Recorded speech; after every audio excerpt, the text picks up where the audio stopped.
तो ये वीडियो बहुत इंफॉर्मेटिव और इम्पॉर्टेंट है क्योंकि इसमें बहमनी और बरीद शाही दोनों सल्तनत का ज़िक्र होगा। तो ये वीडियो ज़रूर शेयर कीजिएगा, स्पेशली जो हिस्ट्री में इंटरेस्ट रखते हैं और स्टेट पीएससी और इसी के साथ यूपीएससी की तैयारी कर रहे हैं, उनके लिए ये वीडियो बहुत इम्पॉर्टेंट रहेगा, बहुत इन्फॉर्मेटिव रहेगा।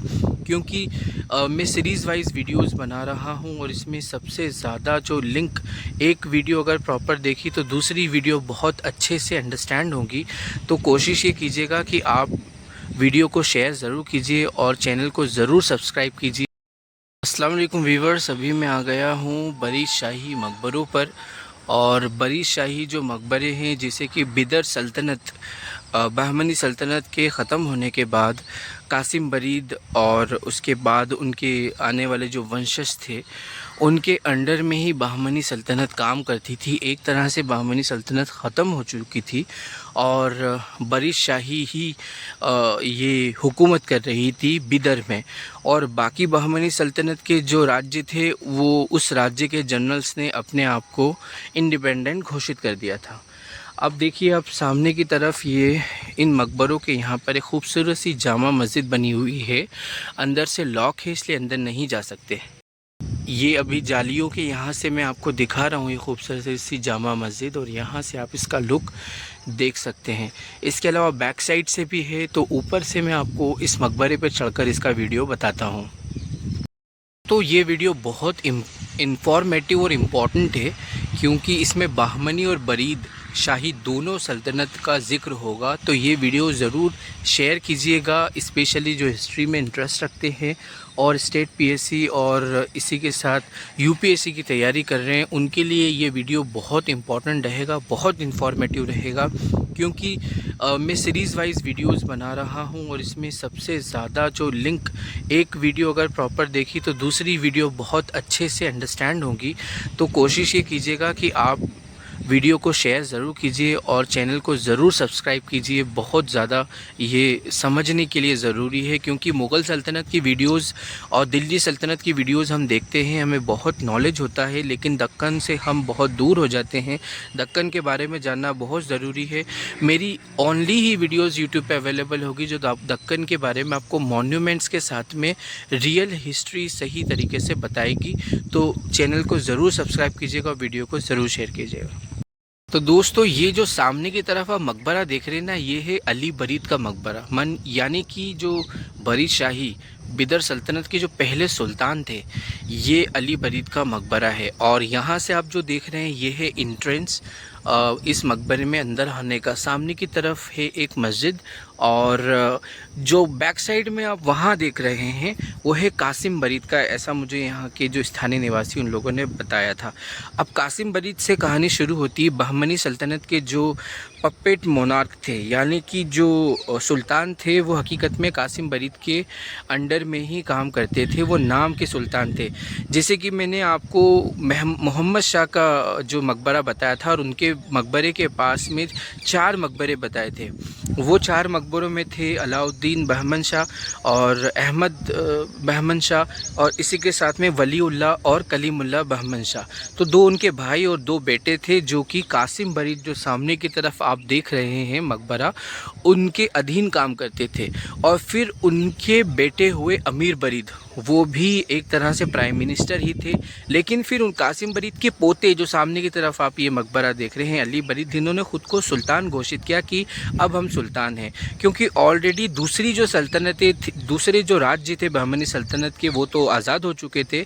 तो इन्होंने भी ख़ुद को इंडिपेंडेंट किया कि अब हम यहाँ के सुल्तान हैं। और जैसे कि आपको मैं वहाँ जब मैंने बहमनी सल्तनत की वीडियोज़ बना रहा था, तो उसमें मैंने वहाँ के एक शख्स हैं जो अपने आप को बहमनी सल्तनत का बताते हैं और अपने आप को सुल्तान भी कहते हैं। तो वहाँ वो खिदमत करते हैं और उन्होंने बताया था कि ये बरीद शाहियों ने हमें धोखा दिया, हमसे ज़मीनें, बहुत कम ज़मीनें देके हमें एक साइड में बिठा दिया। उसके बाद गवर्नमेंट ने भी हमसे ज़मीन छीन ली और हमारी कुछ एकड़ ज़मीन सामने है। उन्होंने शिजरा भी बताया था और उस शिजरे के अंदर वो प्रूफ कर रहे थे कि मैं सुल्तान ख़ानदान से ही हूँ, बहमनी। तो बरीद शाही ने बहमनी सल्तनत को ख़त्म करके ख़ुद को सुल्तान घोषित किया था, उसमें अली बरीद शामिल है। है। और ये बैक साइड वाला हिस्सा ये हम देखते हैं कि यहाँ पर मस्जिद और ये सामने कुंड बनाया गया है शायद वज़ू करने के लिए। तो दोस्तों ये जो आप देख रहे हैं ये अली बरीद के मकबरे के सामने एक कुंड बना हुआ है। यकीनन ये वज़ू के लिए इस्तेमाल किया जाता होगा। और सामने की तरफ आप जो देख रहे हैं वो है एक मस्जिद। मस्जिद के पास वाला जो हिस्सा है आप देख सकते हैं, डिज़ाइन इज़ वेरी यूनिक और डिफरेंट। इसे आप बहमनी डिज़ाइन कह सकते हैं क्योंकि इसके अंदर टर्किश और पर्शियन दोनों स्टाइल मौजूद है। साथ ही साथ इसमें इंडियन स्टाइल का भी पूरा ध्यान रखा गया है। मैंने जो गुजराती और मालवा सल्तनत की मस्जिदों के डिज़ाइंस बताए हैं उससे ये काफ़ी डिफरेंट है क्योंकि उन लोगों ने मारवाड़ी और गुजराती जो शैली है, जो डिज़ाइन है उसका इस्तेमाल किया था, पर यहाँ पर बिल्कुल भी वैसा नहीं है। और इसी के पास वाले हिस्से में जब आप देखते हैं तो यहाँ पर क्या देखेंगे कि यहाँ एक रुकने का, मेहमानों का इंतज़ाम हो सकता है। और यहीं से जब हम आगे की तरफ बढ़ते हैं तो ये है मेन गेट। मेन गेट से क्रॉस करने के बाद में आप बढ़ जाते हैं अली बरीद के मकबरे की तरफ। और इस तरह से ये पूरा निज़ाम है। एक और सबसे बड़ी बात ये कि अली बरीद के जो वालिद हैं उनका मकबरा यहाँ पर नहीं है, वो यहाँ से रेलवे ट्रैक की थोड़ी दूरी पर है, तो वहाँ जाके मैं वीडियो बनाऊँगा। लेकिन इनके जो दादा हैं कासिम बरीद, उनका यहाँ पर आप देख सकते हैं कि मकबरा है। और अली बरीद के मकबरे के पीछे ही और भी यहाँ पर जो बरी शाही, जो बरी सल्तनत के और भी शाही लोग हैं उनके भी मकबरे मौजूद हैं।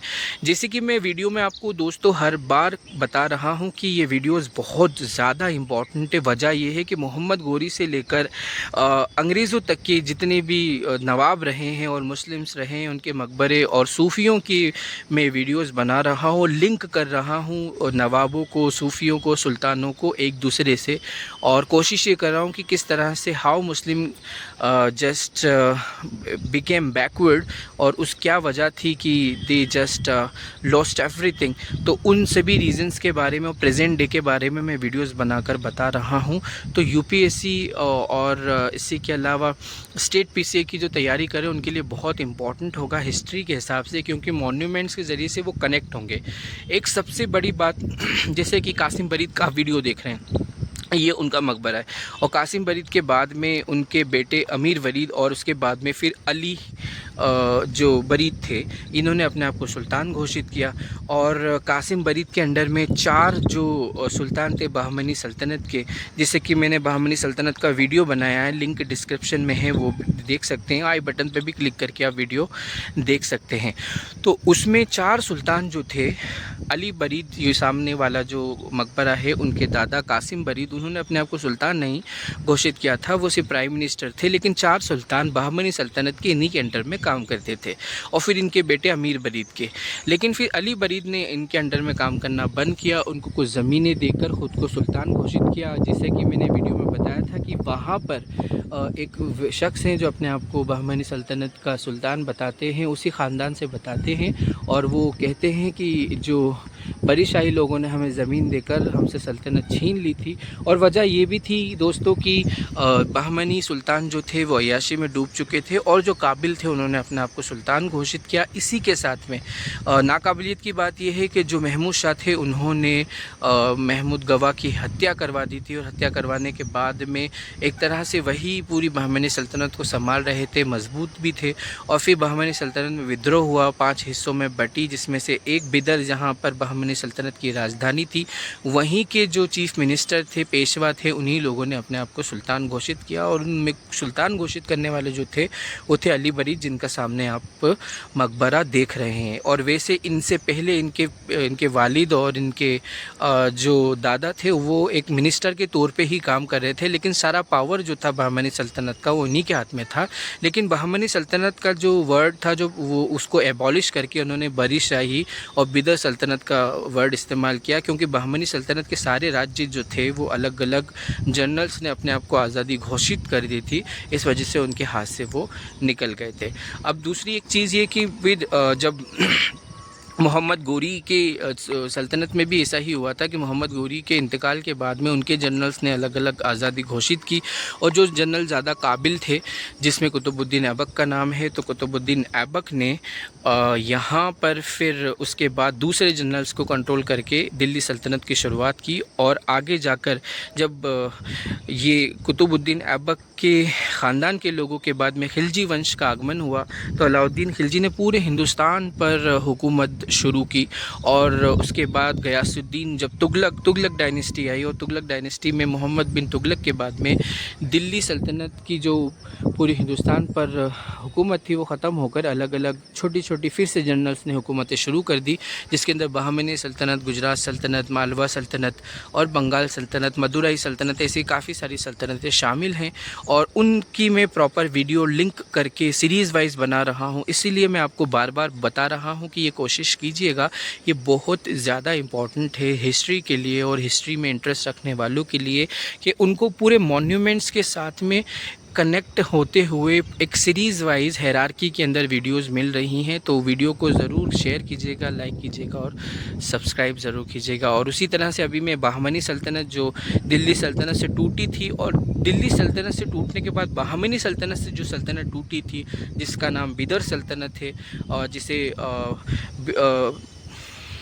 बरी शाही के नाम से जाना जाता है, तो बरी शाही का मैं वीडियो बना रहा हूँ। और बहमनी सल्तनत से अहमदनगर सल्तनत और बरार सल्तनत अलग हुई थी, मैं उसकी भी वीडियो बना चुका हूँ, लिंक डिस्क्रिप्शन में है, वो वीडियो भी ज़रूर देखिएगा और शेयर भी ज़रूर कीजिएगा। अभी मैं मकबरे का वीडियो बनाने से पहले ये जो हौज है, हौज से निकल के मैं मस्जिद की तरफ जा रहा हूँ, और मस्जिद का, ताकि मैं आपको आर्किटेक्ट अंदर से दिखा सकूँ। तो दोस्तों, ये मस्जिद के अंदर का हिस्सा आप देख रहे हैं, ये है मिंबर जहाँ पर इमाम साहब नमाज़ पढ़ाते हैं। और ये वही मेहमान खाना या उस वक्त में जिस हालत में इस्तेमाल होता होगा। और मेन एंट्रेंस से फिर ये अली बरीद का मकबरा। तो दोस्तों, अली बरीद के मकबरे पे जाने के लिए ये आता है मेन एंट्रेंस। और मेन एंट्रेंस में भी जब भी ये मैं समझ पा रहा हूँ कि मुग़ल कालीन जो डिज़ाइन है वो हकीकत में बरी शाही से वो चेन वाला हिस्सा लिया गया। अब हम सामने की तरफ जा रहे हैं तो ये है अली बरीद का मकबरा, और जो कि बरी शाही बिदर सल्तनत के सुल्तान थे, पहले सुल्तान थे। शुरुआत इनके दादा और पिताजी ने की थी, लेकिन उसी के साथ में उसको आगे बढ़ाया, ख़ुद को सुल्तान इन्होंने ही घोषित किया था। यहाँ और भी बहुत सारी जो बरी शाही कब्रें भी मौजूद हैं। और आप ये देख सकते हैं कि बहुत सारी बिल्कुल मकबरे के सामने ही ये बरी शाही कब्रें हैं, एक साथ कई सारी एक जैसी सिस्टमेटिक वे के अंदर है, और उसी अंदाज में बनी हुई हैं जो एक दूसरे से मैच करें, और बिल्कुल तरतीब से सिस्टमेटिक वे के अंदर आप देख सकते हैं कि इस तरह से इन कब्रों का निर्माण किया गया था। और ये जो मस्जिद हैं लगभग 100 से ज़्यादा हैं, 100 से ज़्यादा ये जो कब्रें हैं। और यहाँ से आप पूरा देख सकते हैं कि ये है मकबरा अली बरीद का। यहाँ पर जनरली सारे लोग एक्सरसाइज करते हैं, और ये आप देख सकते हैं। और बैक वो साइड वाला जो हिस्सा है वो है कासिम बरीद का। वहाँ जाकर सही इन्फॉर्मेशन मिल पाएगी। अभी मुझे यहाँ के स्थानीय निवासियों से मालूम हुआ है कि वो कासिम बरीद का है। और सामने की तरफ मेन गेट से बैक साइड में मुझे जाना होगा, तो वहाँ पर जो अली बरीद सुल्तान हैं बरी शाही के, उनके वालिद अमीर बरीद का मकबरा है। और यहाँ से मुझे बैक साइड में जाना होगा, तो वहाँ पर और भी मकबरे मिलेंगे जो कि इस सल्तनत से ताल्लुक़ रखते हैं। दोस्तों, मैं यकीनन बोल सकता हूँ कि जो मुग़ल सल्तनत में डिज़ाइंस है, स्पेशली ऊपर जो गुंबद के यहाँ पर जो चेन तरह का डिज़ाइन होता है, वो इन्हीं लोगों से लिया गया था और इन्हें बहुत ज़्यादा पसंद आया। और अभी ये पूरे मकबरे में अलग अलग तरह के डिज़ाइंस है। ये जो पत्थर हैं फूल बने हुए हैं यहाँ पर, और उसके बाद में ऊपर की तरफ जो देखते हैं तो बहुत ही ऊंचाई है। जब मैं दूर से बना रहा था तो आपको ऐसा लग रहा होगा कि इतना बड़ा नहीं है, लेकिन ये देखिए कि जब ऊपर की तरफ हम देखते हैं तो इट्स ऊपर जाते टाइम ही पूरा गुंबद नहीं दिखता है, तो आप अंदाज़ा लगा सकते हैं कि ये कितना बड़ा होगा। और इसी के साथ डिज़ाइंस की बात की जाए तो हर तरफ ये इस तरह से ये पर्शियन स्टाइल के अंदर ये गेट्स बने हुए हैं। और अली बरीद की जब हम कब्र पे जाते हैं तो उसके साथ में 2 और कब्रें हैं, 3 और कब्रें हैं और 4 कब्रें हैं टोटल। और यकीनन ये उसमें से उनकी वालदा और उनकी पत्नियों की होगी, जिसमें से एक कब्र यहाँ पर अभी फ़िलहाल मौजूद नहीं है, क्योंकि जनरली ऐसा होता ही है कि बहुत सारी कब्रें यहाँ से जो पत्थर कीमती होते हैं वो चोरी हो जाते हैं। और ये है अली बरीद का कब्र, और यहाँ पर कलमा लिखा है या अरबी जो फ़ॉन्ट है उसके अंदर कुछ लिखा हुआ है। और यहीं से अगर हम ऊपर की तरफ देखें तो, और ये मेन गेट देख रहे हैं आप, और जैसे कि मैं आपको वहाँ से बता रहा था, पीछे की तरफ एक मस्जिद है। और यहाँ से अगर आप सामने की तरफ देखें तो ये है बिल्कुल उसी स्ट्रेट में, उसी में कासिम बरीद का, हो सकता है ये अमीर बरीद का भी हो, उनके वालिद भी हो सकते हैं, और दादा का भी सामने की तरफ मकबरा हो सकता है। अब जो डिज़ाइंस की बात की जाए तो आज भी बहुत ज़्यादा अच्छी स्थिति के अंदर है। बहुत सारे मुग़ल कालीन जो स्ट्रक्चर है ना दोस्तों वो ख़राब हो गए हैं। आप देख सकते हैं कि पूरे ब्लू कलर के अंदर यहाँ पर लिखा हुआ है, कुरान शरीफ की आयतें हैं और अलग अलग डिज़ाइंस में है, स्क्वायर के अंदर है, सर्कल के अंदर है और एक फूल वाले अंदाज़ के अंदर है। और ऊपर जब हम बढ़ें तो फिर पूरे चारों कोने पर कुरान शरीफ की आयतें और सर्कल के अंदर आयतें इस तरह से लिखी हुई हैं, और इस अंदाज़ में ये मकबरा बना हुआ है। अब एक और चीज़ में अगर आपको थोड़ा सा और ऊपर ले जाऊं तो जो बता रहा था मैं आपको कि ये जो चेन वाला निज़ाम है, ये जो लास्ट में पिलर के यहाँ पर दिख रही है आपको, मुग़ल कालीन मस्जिदों में दिखता है। और ऊपर फिर बढ़ें तो फिर ब्लू कलर के अंदर बहुत ही अच्छे अंदाज के अंदर चारों ओर काम किया हुआ है। वैसे यहाँ पर आर्कियोलॉजिकल ऑफ इंडिया काम नहीं कर रहा है, ये इतना अच्छा काम किया गया था कि आज भी उसी स्थिति के अंदर है। और सामने की तरफ से जो पिलर्स वगैरह आप जो देखें डिज़ाइंस आज भी उसी स्थिति में हैं। अभी तक के मकबरों के अंदर जो डिज़ाइंस में देख रहा हूँ सबसे ज़्यादा जो अली बरीद हैं, बिदर सल्तनत के पहले सुल्तान, उनके ही इस मकबरे में इतनी ज़्यादा नक्काशियाँ की है और ये नक्काशियाँ आज भी उसी हालत में हैं। तो ये बहुत ज़्यादा यूनिक बात है। अब यहाँ से दोस्तों सामने वाला जो रास्ता है ये जाता है बरीद गार्डन में, और भी जो बड़ी शाही टॉम्स और कब्रें हैं शाही ख़ानदान की, उनकी कब्रें हैं, वहाँ का मैं वीडियो बनाने वाला हूँ। और सामने की तरफ अभी फ़िलहाल मैं जाऊँगा कासिम बरीद या फिर अमीर बरीद की वो मकबरा है, वहाँ पर हो सकता है कि वो जाकर इन्फॉर्मेशन मिले कि हकीकत में वो मकबरा अमीर बरीद का है या कासिम बरीद का है। और इसके बाद में दोस्तों ये वीडियोस बनाने के बाद में मैं यहाँ से रेलवे ट्रैक की तरफ जाऊँगा। जैसे कि मैंने आपको मेन एंट्रेंस और मस्जिद बताई थी, तो मस्जिद से दूरी पर कुछ रेलवे ट्रैक है और वहाँ पर अमीर बरीद का मकबरा बताया जाता है। लेट्स सी कि वहाँ हम जाकर चेक करेंगे। यहाँ से भी आप लोग देख सकते हैं दोस्तों कि कितना खूबसूरत ये मकबरा है। किसी वक्त में यहाँ की पानी की वजह से यहाँ की जो नक्काशियाँ हैं ये तो ख़राब हो चुकी हैं, लेकिन अभी भी जो फूल वगैरह हैं उनकी नक्काशियाँ अच्छी हैं, और ऊपर जो गुंबद के ऊपर जो डिज़ाइंस किया गया है वो भी अभी काफ़ी अच्छी हालत के अंदर मौजूद है दोस्तों। और जिस तरह से बैक साइड में मैंने आपको कब्रें दिखाई थी उसी अंदाज़ में आपको यहाँ भी काफ़ी सारी कुछ कब्रें दिखेंगी इस मकबरे के प्लेटफॉर्म के ऊपर।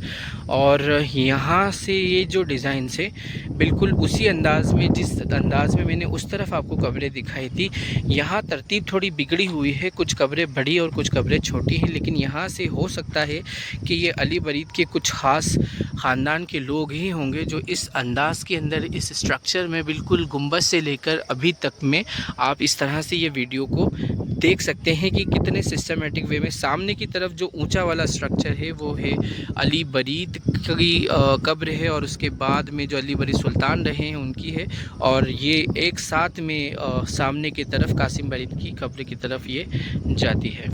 सामने से मेन एंट्रेंस जामा मस्जिद, फिर कासिम बरीद का मकबरा और ये अली बरीद का खूबसूरत शानदार मकबरा। अंदर से मैंने आपको नक्काशियाँ दिखाई, और ये इसके अलावा और भी जो यहाँ पर कब्रें हैं बड़ी शाही ख़ानदान के शाही लोगों की इस प्लेटफॉर्म के ऊपर।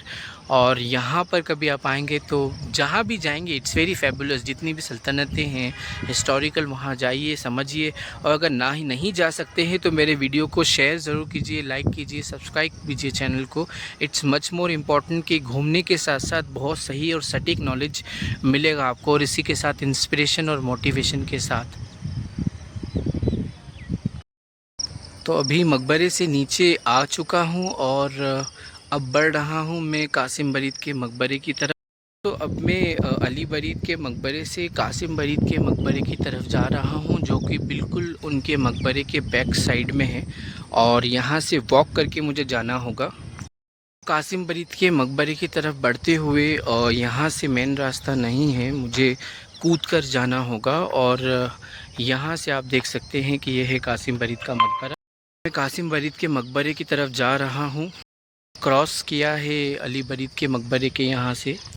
तो एक कब्र है आप देख सकते हैं, लेकिन प्रॉपर ध्यान नहीं देने के कारण अभी स्थिति ख़राब है। हो सकता है कि यहाँ भी एक मकबरा बनने वाला हो, लेकिन फिर वो मकबरा किसी वजह से मुकम्मल ना हो पाया हो, क्योंकि सामने की तरफ है अली बरीद का मकबरा और यहाँ से इसी कब्र से आप जो देखेंगे तो वो है कासिम बरीद का मकबरा। दोस्तों, मुस्लिम्स के साथ सबसे बड़ी प्रॉब्लम यही हुई है कि इससे पहले बहमनी ख़ानदान था, फिर बड़ी शाही ख़ानदान आया। ख़ानदान हमेशा जो पर्सनल जो एक महत्वाकांक्षा होती है वो कुछ ज़िंदगी के कुछ हिस्सों तक तो होती है, वो 40 से 50 साल। मुस्लिम्स को ऐसी ऑर्गेनाइजेशन की ज़रूरत है जो उनके लिए विज़न रखे, जो उनके लिए प्लान्स करे। अब ये ख़ानदान के प्लान्स होते हैं, ख़ानदान ख़त्म हो जाते हैं। आप में से भी बहुत सारे लोग बड़ी बड़ी महत्वाकांक्षाएं रखे होंगे और सफलता भी मिली होगी, लेकिन ये सफलता आपकी कुछ ही दिन में ख़त्म हो जाएगी, एक दिन मिट्टी में मिलना ही है आपको। अगर ऐसी ऑर्गेनाइजेशन बना के तैयार किया जाए जिसमें नेपोटिज़म ना हो, परिवारवाद ना हो, सिर्फ अपना सोचना ना हो, अपने परिवार के बारे में ना सोचना हो, वरना सिर्फ इस तरह के गुंबद ही रह जाएंगे। तो इम्पॉर्टेंट चीज़ ये है कि अगर हम इस तरफ काम करते हैं तो हमें बहुत कुछ आगे वाली जनरेशन को हम दे पाएंगे, उन्हें एक अच्छी ज़िंदगी मिल पाएगी, वरना जो अत्याचार और न्याय हो रहा है वो होते ही रहेगा। ये कासिम बरीद का मकबरा जो कि स्थानीय निवासियों ने मुझे बताया था। तो दोस्तों, ये कासिम बरीद का मकबरा इतनी ज़्यादा अच्छी डिज़ाइन के अंदर तो नहीं बना हुआ है, लेकिन देखा जाए तो ना सुल्तान होने के कारणवश भी ये काफ़ी अच्छी स्थिति के अंदर है। एक प्राइम मिनिस्टर के तौर पर कासिम बरीद रहे थे बहमनी सल्तनत के अंदर। 3 कब्रें इनकी कब्र के साथ में, हो सकता है कि उनकी पत्नियों की ही यहाँ पर कब्रें हों। और एक सबसे बड़ी बात यह है कि बार बार जैसा कि मैंने बताया है कि जो डिज़ाइन मुग़ल कालीन जो गुंबदें हैं, उन गुंबदों के अंदर आपको साइड्स के अंदर इस चेन की स्टाइल में दिख जाएगा। जहाँ तक मेरा ख्याल है यहाँ पर भी नक्काशियाँ और काम किया गया होगा, लेकिन वो नक्काशी और काम सारे गिर चुके हैं प्रॉपर रख रखाव ना होने के कारण। लेकिन आप देख सकते हैं बहुत अच्छी स्थिति है। फिर भी जो इतने ज़्यादा पुराने ये मकबरे होने के बाद में आप देख सकते हैं कि पूरा जंगल है और कोई यहाँ रख रखाव नहीं किया गया है। सामने की तरफ जो आप देख रहे हैं वो है अली बरीद, जो कि पहले सुल्तान थे बरी शाही सल्तनत के, उनका मकबरा है। यहाँ से आप देखें तो it's very beautiful. Even then थोड़ी घास वगैरह ऊपर उग रही है, जो कि इसको कमज़ोर और ज़्यादा कर देगा अगर इस पर काम नहीं किया गया था। लेकिन फिर भी सबसे अच्छी बात यह है कि इन मकबरों की कि इन पर जो काम और नक्काशियाँ की गई थी वो काफ़ी मज़बूत की गई थी, और इसी वजह से आज भी ये बहुत अच्छी स्थिति में। लेकिन ये घास वगैरह और कुछ ऊपर के हिस्से गिर चुके हैं, और ये गुंबद भी ऊपर से थोड़ा सा तक टूटने जैसा हो रहा है। अगर इस पर ध्यान नहीं दिया गया तो ये और ज़्यादा बुरी हालत में आ जाएगा दोस्तों। यहाँ पर जो एक्सरसाइज करने वाले हैं काफ़ी अच्छे लोग हैं, नफ़रत इतनी नहीं है, लेकिन यहाँ भी नफ़रतवादी अपना पूरा काम कर रहे हैं, बहुत शिद्दत से नफ़रत फैलाने की कोशिश कर रहे हैं।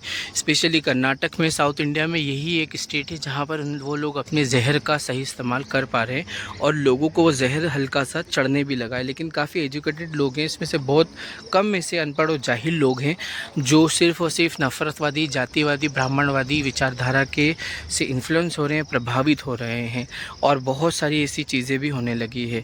दोस्तों यहाँ से अब मैं आगे की तरफ ये जो कासिम बरीद का मकबरा और उसके बाद में सामने अली बरीद का मकबरा, और यहाँ से इस जंगल से मुझे अंदर की तरफ जाना होगा और उस तरफ यहाँ कुछ रास्ते हैं, एक्सरसाइज करने वाले लोगों के साथ में निकलता हूँ। और एक गार्डन है जो कि बरी शाही गार्डन कहलाता है, वहाँ भी और भी मकबरे हैं। तो आइए उस तरफ हम लोग चलते हैं इस रास्ते से, जो कि थोड़ा सा पेचीदा ज़रूर है, लेकिन यहाँ पर काफ़ी ज़्यादा लोगों की आवाजाही है तो कोई इतना वो रिस्की नहीं रहता है। कासिम बरीद के मकबरे से अब मैं निकल रहा हूँ। अभी आपने ट्रेन की आवाज़ सुनी होगी, तो ये बिल्कुल रेलवे ट्रैक से पास में, और रेलवे ट्रैक के दूसरी तरफ अमीर बरीद का मकबरा है, वहाँ का फिर हम वीडियो बनाएंगे। दूर आ चुका हूँ दोस्तों, काफ़ी लंबा सफ़र है आगे तक, मुझे और भी चलना होगा यहाँ से। शाही मकबरे वो जो आप देख रहे हैं वो है कासिम बरीद का मकबरा। अब मुझे यहाँ से रोड क्रॉस करके दूसरी तरफ जाना होगा अगले मकबरों के लिए। और सामने से बरी शाही वाला जो कंपाउंड था वहाँ से क्रॉस करके मैं आ गया हूँ, और यहाँ पर ये अगले मकबरे हैं। 10 रुपये का यहाँ टिकट है, ये मेन एंट्रेंस है, और यहाँ से अब हम अंदर की तरफ चलते हैं। तो दोस्तों स्थानीय निवासियों के हिसाब से जो बैकवर्ड में मैंने आपको बताया था, हकीकत में वो कासिम बरीद का मकबरा नहीं है। कासिम बरीद का मकबरा ये है।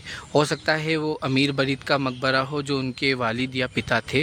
अब एक इम्पॉर्टेंट चीज़ ये है कि कासिम बरीद जब महमूद गवाह की हत्या हुई, क्योंकि प्राइम मिनिस्टर वो थे महमूद गवाह की हत्या होने के बाद में कासिम बरीद को यहाँ जो सल्तनत थी बहमनी, उसका उन्हें प्राइम मिनिस्टर बनाया गया। और प्राइम मिनिस्टर बनाने के बाद में उनको यहाँ पर जो आप देख रहे हैं कि यहाँ इनकी पत्नी का मकबरा बताया जाता है आसपास। अब जब वो प्राइम मिनिस्टर बने, तो प्राइम मिनिस्टर बनने के बाद में जिस तरह से महमूद गवाह के पास में सारी शक्तियाँ थी, वैसे ही इनके पास भी सारी शक्तियाँ थीं। और यहाँ से आप जो आसपास की तरफ जो देख रहे हैं दूसरे और भी मकबरे हैं। अब सबसे बड़ी बात यह है कि जब मैंने अली बरीद का मकबरा बताया था तो वहाँ बहुत सारा आर्किटेक्चर था, बहुत खूबसूरत डिज़ाइनें थी, वास्तुकला बहुत अच्छी थी। लेकिन फिर भी यहाँ पर अगर देखा जाए तो कासिम बरीद शुरुआती एक प्रधानमंत्री थे, और उनके लिए एक मकबरे का निर्माण होना ये अपने आप में बहुत बड़ी बात है, क्योंकि 4 सुल्तान रहे हैं, अहमद शाह बहमनी लास्ट वाले, और इसके अलावा अलाउद्दीन शाह बहमनी, कलीमुल्लाह और खलीलुल्लाह, ये वलीउल्लाह जिन्हें कहा जाता। उनके मकबरे इतने बड़े नहीं हैं जितना कासिम बरीद का है एक प्राइम मिनिस्टर का। तो इससे अंदाज़ा लगाया जा सकता है कि भले ही वो एक प्राइम मिनिस्टर थे, लेकिन अंडर में जैसे कि बहमनी सुल्तान, उन्हीं के अंडर में पपेट मोनार्क थे 4 सुल्तान। अब 4 सुल्तानों का उन्होंने टाइम देखा, और चारों सुल्तान उनके ज़माने में सिर्फ़ और सिर्फ एक पपेट के तौर पर ही काम करते थे। तो दोस्तों ये है कासिम बरीद का मकबरा, और आगे की तरफ उनकी पत्नी का मकबरा बताया जाता है कि ये उनकी पत्नी का मकबरा है। अभी आगे जाकर वहाँ भी मैं वीडियो बनाऊँगा। और इसे बरी शाही पार्क कहा जाता है। 10 रुपये का टिकट है। यहाँ पर इसका रखरखाव प्रॉपर किया गया है और काफ़ी अच्छी स्थिति के अंदर ये मौजूद है। यहाँ पर अभी फ़िलहाल योगा क्लासेस चलती है, और बहुत सारे जो धार्मिक कंटरपथी हैं वो योगा के नाम पर बहुत सारी यहाँ पर लोगों को एक तरह से देखा जाए तो शाखा लगाई जाती है, और लोगों का ब्रेन वॉश यहीं पर ही किया जा रहा है, स्पेशली नफ़रत के लिए। और जो यहाँ भाषा बोली जा रही थी जब मैं आया था, तो वो दक्कनी उर्दू ही थी, कन्नड़ नहीं थी। अब मेन वजह यह है कि जो नफ़रतवादी लोग हैं वो कोशिश यही करते हैं कि दक्कनी उर्दू का इस्तेमाल हो, जिसको ये जनरली जो देवनागरी और संस्कृत लिपि के अंदाज़ में हिंदी कहते हैं। हकीकत में हिंदवी और उर्दू भाषा एक ही है, लेकिन इन लोगों ने एक ऐसा निज़ाम बना रखा है कि उर्दू भाषा और हिंदी भाषा अलग अलग कर दी है, जबकि हिंदवी, उर्दू, दक्कनी एक ही भाषा है, सिर्फ फ़ॉन्ट का फ़र्क कर दिया जाता है। अंदर की तरफ से देखें तो दोस्तों ये है कासिम बरीद की कब्र अंदर की तरफ, और यहाँ से जब आप बाहर आएँ तो ये पूरा मकबरा कुछ इस तरह से आपको दिखेगा। ये पूरे मकबरे का यहाँ का इस तरह का डिज़ाइन है और बैक साइड से पूरी और भी काफ़ी सारी कब्रें हैं। पूरा गार्डन यहाँ पर रख रखाव इसलिए किया गया है क्योंकि यहाँ पर जो स्थानीय लोग हैं, स्पेशली नफ़रतवादियों का पूरा अड्डा बना हुआ है ये, और वही लोगों के कब्ज़े में है। यहाँ पर धार्मिक स्लोगन्स लगाए जाते हैं और इसी के साथ में धार्मिक जो चैंट्स होते हैं, जो श्लोक्स होते हैं वो पढ़े जाते हैं। जबकि ये पर्सनल प्रॉपर्टी है, गवर्नमेंट प्रॉपर्टी, यहाँ पर ऐसा नहीं होना चाहिए। लेकिन तुम्हारा शहर तुम ही मुद्दई, हमें मालूम था हमारा कसूर निकलेगा, बस वही वाला मामला यहाँ पर चल रहा है दोस्तों। पार्क के तौर पर ही इस मकबरे का इस्तेमाल होता है और यहाँ पर मॉर्निंग टाइम में बहुत सारे लोग सिर्फ़ और सिर्फ एक्सरसाइज करने के हिसाब से आते हैं, लेकिन एक्सरसाइज ना करने में यहाँ पर ब्रेन वॉश किया जा रहा है योगा के नाम पर। ऐसा माना जाता है कि जो फॉरेनर्स हैं वो अपनी कमाई का 10% निकालते हैं दुनिया देखने के लिए। शायद इसी वजह से यूरोपियंस जो हैं इतने ज़्यादा ओपन माइंडेड और इतनी ज़्यादा रिसर्च कर पाए, क्योंकि वो अलग अलग जगहों पे गए, अलग अलग लोगों को, कल्चर को और उनकी रिसर्चेस को समझा और उन्होंने अपनाया। शायद मुस्लिम्स इसीलिए बैकवर्ड हुए क्योंकि वो एक ही जगह पे ऐसे ठहर गए, वो मुग़ल हो या जो दिल्ली सल्तनत के लोग हों, कि आगे और भी लोग क्या रिसर्च कर चुके हैं, क्या बन चुका है, वो उसको अपना नहीं पाए। और एक वजह शायद नहीं, यकीनन इस्लाम इसीलिए सक्सेसफुल हुआ था कि उस वक्त के जो मुस्लिम्स थे वो सभी यूरोप का या इजिप्ट का या इंडिया का जहाँ का भी जो ज्ञान मिलता था वो लेते थे और उसे अप्लाई कर दिया करते थे। लेकिन उसके बाद की जो सिस्टम हुआ मुस्लिम्स का, उन लोगों ने घूमना, रिसर्च करना, जानना, लोगों के कल्चर को बंद किया और इस तरह से वो एक ही जगह पर रहकर आगे कुछ कर नहीं पाए, समझ नहीं पाए। तो कुछ वक्त अपना निकालिए दूसरे कल्चर्स को जानना, इसी के साथ इल्मों को जानना, जगहों को जानना। इट विल इंक्रीज़ और अंडरस्टैंडिंग, और जो हमारी मेंटलिटी है, जो विचार है, उसको और ज़्यादा वो प्रोग्रेसिव बनाएगा।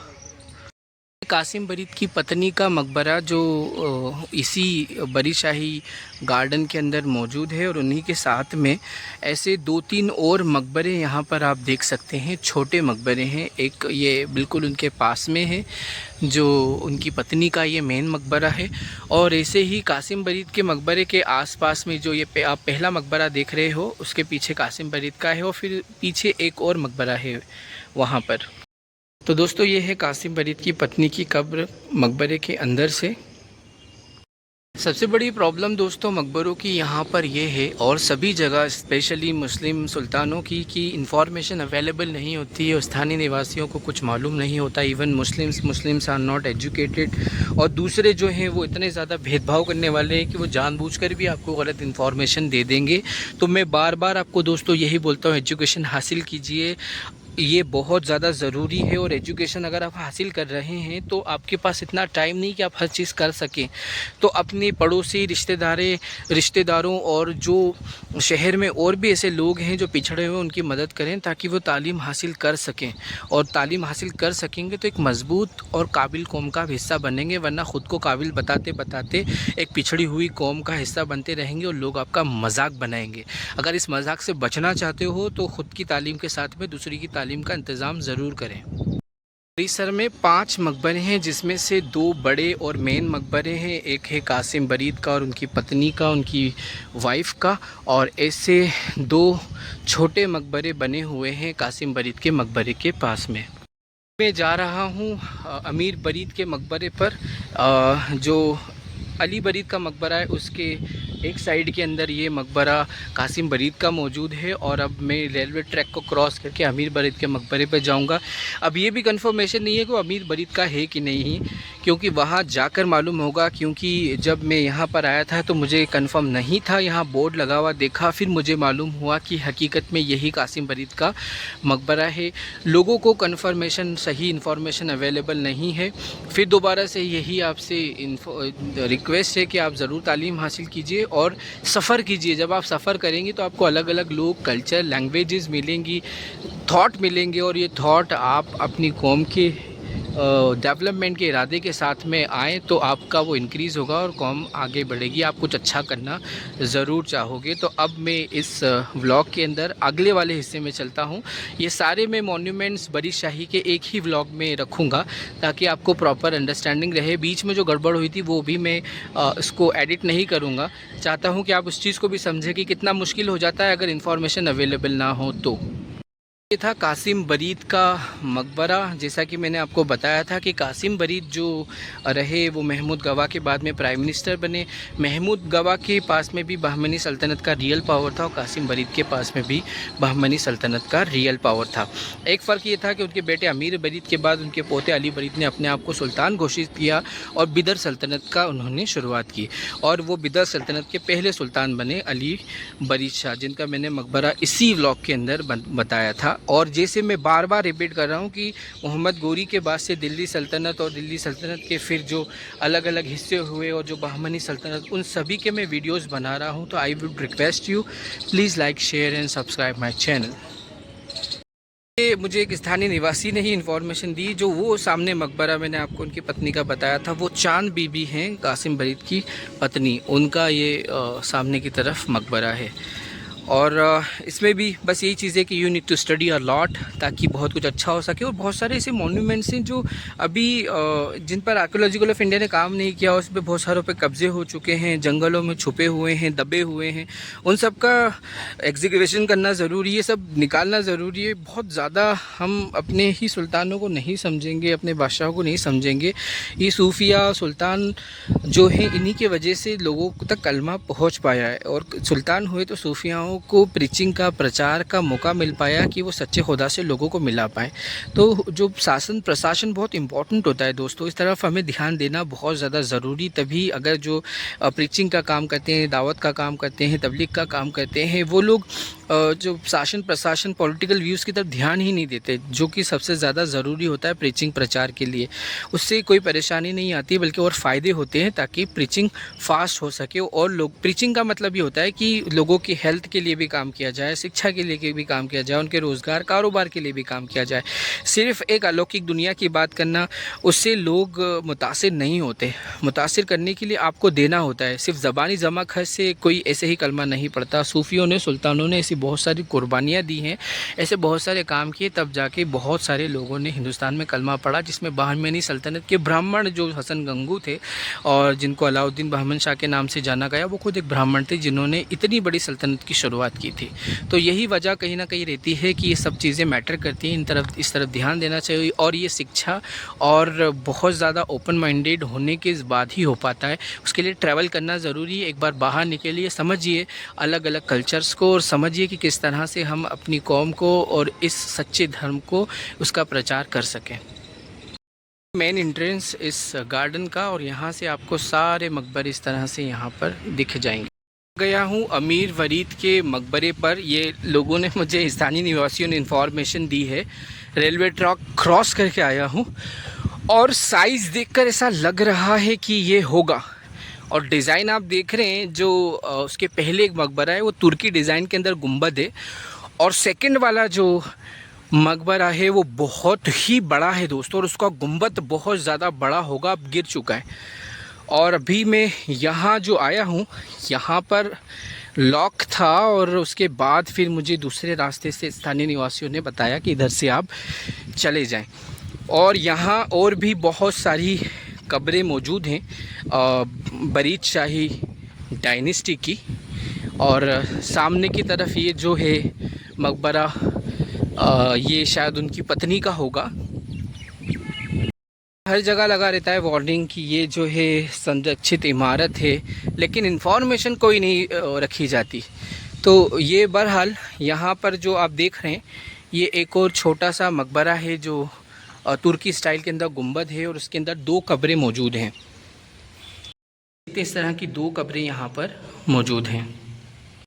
और भी काफ़ी सारी कब्रें यहाँ पर मौजूद हैं। और यहाँ से जब हम देखें तो ये है मकबरा,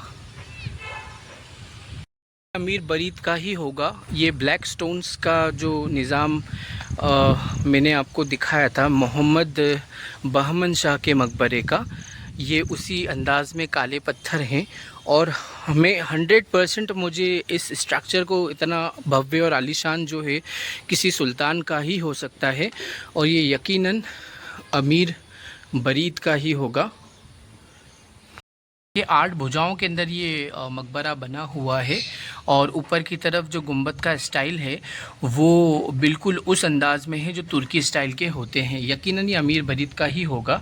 ऐसा एक खलीलुल्लाह रहमतुल्लाह अलैह की दरगाह का है जो बहमनी सुल्तान ने मकबरे का निर्माण करवाया था, जिनके मज़ार का अहमद शाह वली बहमनी ने। तो कुछ इसी अंदाज़ का था, लेकिन उनका गुंबद ऊपर से गोल है और ये जो मीनारा है, ये जो गुंबद है, ये तुर्की स्टाइल के अंदर बना हुआ है और इसी अंदाज़ में वो दरगाह शरीफ है। डिस्क्रिप्शन में लिंक है, वो भी आप ज़रूर देखिएगा दोस्तों। So it's very beautiful. अमीर बरीद कासिम बरीद के बेटे थे और अली बरीद जो हैं, जो पहले सुल्तान थे बरी शाही सल्तनत के, उनके वालिद थे। देख सकते हैं कि किस तरह से तुर्की स्टाइल का गुंबद है और कितना सुंदर। ये एक दो स्ट्रक्चर हैं कि इस मकबरे के अंदर एक और स्ट्रक्चर और बिल्कुल इसी अंदाज़ में खलीलुल्लाह रहमतुल्लाह अलैह की दरगाह भी इसी अंदाज़ में बनी हुई है। तो ये अमीर बरीद का मकबरा ज़रूर होगा जहाँ तक मुझे लगता है। की तरफ आएंगे तो एक और मकबरा है और जो कि डोम उसका बिल्कुल जैसे कि जनरली डोम ऊपर की तरफ उभरे हुए होते हैं, उसी अंदाज़ के अंदर ये गुंबद बना हुआ है और यहाँ से भी और भी कुछ कब्रें मौजूद हैं।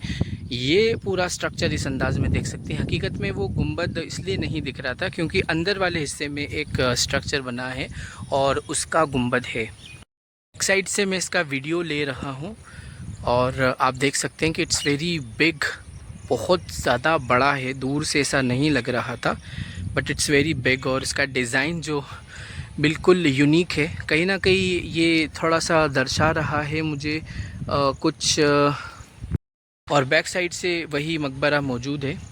आग पूरे काले पत्थरों से बना हुआ है। इसके ऊपर नक्काशी कारीगरी की गई होगी लेकिन वक्त के साथ में ये गिर गया है। बाकी जो अली बरीद का है वो उसकी नक्काशी आज भी उसी स्थिति के अंदर है और बहुत ही खूबसूरत है। ऊपर की तरफ इस तरह से 4 मेहराब हैं और उन 4 मेहराबों के बाद में एक मेन गेट की तरह एक डिज़ाइन है, फिर 4 मेहराब उसी तरह से हैं और ये पूरे चारों तरफ इसी अंदाज़ के अंदर इसका डिज़ाइन किया गया है कि 4 मेहराबें और फिर उसके बाद एक मेन गेट। तो चारों ओर से कुछ इसी अंदाज़ में बना हुआ है। आप देख सकते हैं कि ये 4 इस तरह से मेहराब है, फिर मेन मेहराब और फिर 4 मेहराबें। ये चारों ओर से इसी अंदाज़ में बना और अंदर की तरफ से जैसा कि मैंने दिखाया था तो एक और स्ट्रक्चर मौजूद है। तो ये था अमीर बरीद का मकबरा जो कि बिदर सल्तनत के एक प्राइम मिनिस्टर के तौर पर थे, लेकिन सारा पावर इन्हीं के हाथ में। यहाँ से ये पूरा बिदर सल्तनत के वीडियो ख़त्म हो रहे हैं। आखिरी ये वीडियो है बिदर सल्तनत का जो कि अमीर बरीद का मकबरा है। सामने की तरफ आपको ऐसा लग रहा होगा गुंबद गिर गया है, लेकिन अंदर एक और स्ट्रक्चर है। जैसा स्ट्रक्चर आपको यहाँ दिख रहा है पहले वाला, ऐसा ही अंदर एक स्ट्रक्चर है। पहले वाला जो आपको मकबरा दिख रहा है उसी अंदाज़ में अंदर इसके एक मकबरा बना हुआ है और उसमें ऐसा ही गुंबद है। तो ये था व्लॉग पूरे बिदर का। बिदर सल्तनत में सबसे पहले जो अच्छा यहाँ पर इंडियन एयरफोर्स का भी है, तो ये इंडियन एयरफोर्स का प्लेन देख सकते हैं और यहाँ पर ये पूरा इंडियन एयरफोर्स के प्लेन्स यहाँ पर आते हैं। एक सबसे बड़ी बात दोस्तों ये कि जो बिदर सल्तनत की शुरुआत करने वाले अमीर बरीद थे, अली बरीद थे, जिन्होंने अपने आप को सुल्तान घोषित किया और कासिम बरीद उसके प्राइम मिनिस्टर थे बहमनी सल्तनत में। और बिदर को अपनी राजधानी बनाने वाले बहमनी सल्तनत के रूलर थे अहमद वली शाह। उनका मैंने वीडियो बनाया है, डिस्क्रिप्शन में लिंक है, वो भी आप ज़रूर देखिएगा। सो ये अमीर बरीद का मकबरा कुछ इस अंदाज से। यहाँ पर और भी बहुत सारी कब्रें इस तरह से मौजूद हैं। 2 और मकबरे हैं और कुछ कब्रें यहाँ पर इसी तरह से हैं। अब यहाँ पर मैं इस ब्लॉग को मुकम्मल कर रहा हूँ। फिर से एक बार रिकैप की मोहम्मद गोरी से लेकर जितने भी अंग्रेज़ों के टाइम में नवाब थे उनके समय के मॉन्यूमेंट्स और नवाब और उनके टाइम के सूफ़ियों के मैं वीडियोस बना रहा हूँ, हिस्टोरिकली प्लेस पर जाकर उनकी हिस्ट्री बताते हुए और आपको प्रेजेंट डे में मुस्लिम्स की जो कंडीशन है वो आगे कैसे बेहतर हो सकती है, इन सभी के बारे में बात करते हुए। So that is why I tell you कि मैं पूरे हिंदुस्तान का सफ़र कर रहा हूँ आप लोगों को हिस्ट्री और मॉन्यूमेंट डेवलपमेंट्स बताने के लिए, सूफ़ी और सुल्तानों का रिश्ता और नवाबों का रिश्ता बताने के लिए, और ये एक निज़ाम को अगर मिला दिया जाए तो किस तरह से शासन प्रशासन का हिस्सा मुस्लिम्स बन सकते हैं। इसीलिए पूरे देश का मैं दौरा कर रहा हूँ और आपको वीडियोस बनाकर बता रहा हूँ। तो वीडियो को ज़रूर शेयर कीजिएगा। बहुत अच्छी वीडियो है ये वाली, बहुत इन्फॉर्मेटिव है। और इसी के साथ में चैनल को सब्सक्राइब कीजिएगा। Again, I tell you that I am traveling all over India just to tell you the real history of India. So please like, share and subscribe my channel. Thank you for watching. Keep smiling. Allah Hafiz.